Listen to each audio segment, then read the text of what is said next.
Hello, this is a custom dining room table I made to fit our dining room. The first photo just shows fitting some mortise and tenon joints. Here you can see it's slipped out. It's not the cleanest joints, but it's all hidden. And it's my first time doing a mortise and tenon, so I think it's not too bad. Once the outside mortise and tenons were done, I did a dry fit just to make sure everything fit nicely.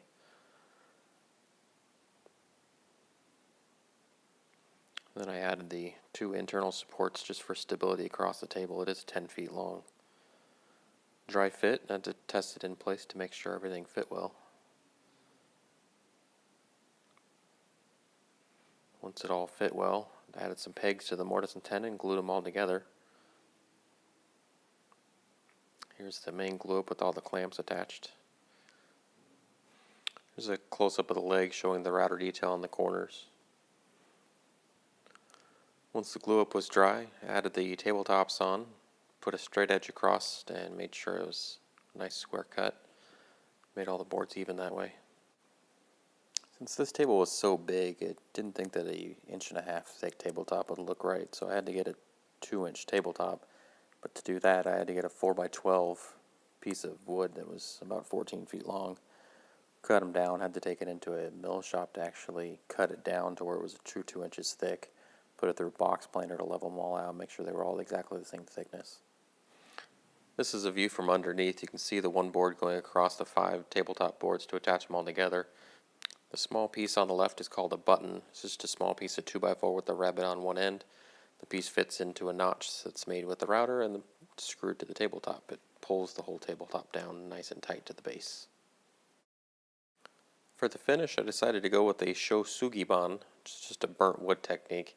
Here I took 4 different boards and burnt them to different depths just to see which one I liked the best. It shows you different textures along the way as well. I burnt the wood using a torch you can pick up at any home improvement store. It's usually used for burning weeds in the backyards.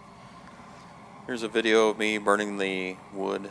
I did this in 2 stages. The first one just a quick pass over the top to burn off the softer bits of wood.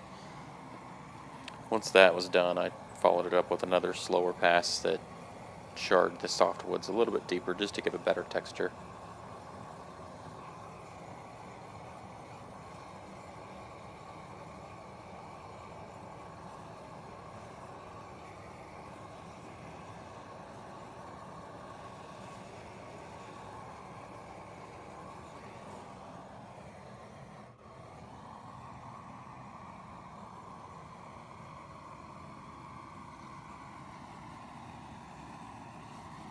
Here, as I was burning the sides, I was more focused on the corner.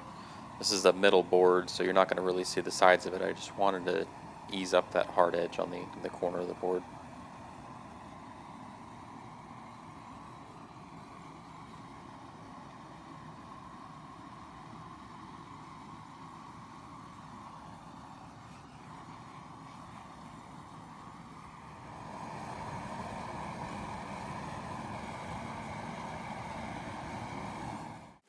This is what it looks like after the second deeper burning.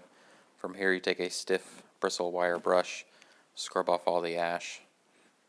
This is what it looks like halfway through when you're done. The board still has some texture to it, but you see most of the ash has been removed. Then you take a steel wool, rub it down the board, removes all the rough texture. You just have to be careful with the steel wool. It tends to get caught in any splinters in the wood. So just make sure you go back over. You want to remove any of those bits prior to the finishing process. Here's the base. Took it out, burnt it as a whole. Then you take the wire brush, again, brush all the ash off. Here you can see I intentionally didn't burn portions of the underside of the table. I wanted to be able to showcase that it was a burnt technique and not an actual staining.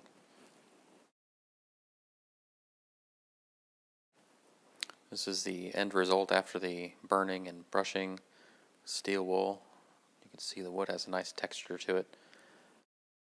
Next I added a pre-stained sealer. Since this was pine, I didn't want any blotchiness once I added the polyurethane. But you can see it darkened the color just a little bit.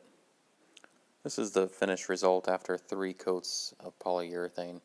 Because of the way the table was assembled, I was able to remove the 5 tabletop pieces individually, as this is a pretty solid table once it's all finished. It's 4.5 feet wide and 10.5 feet long.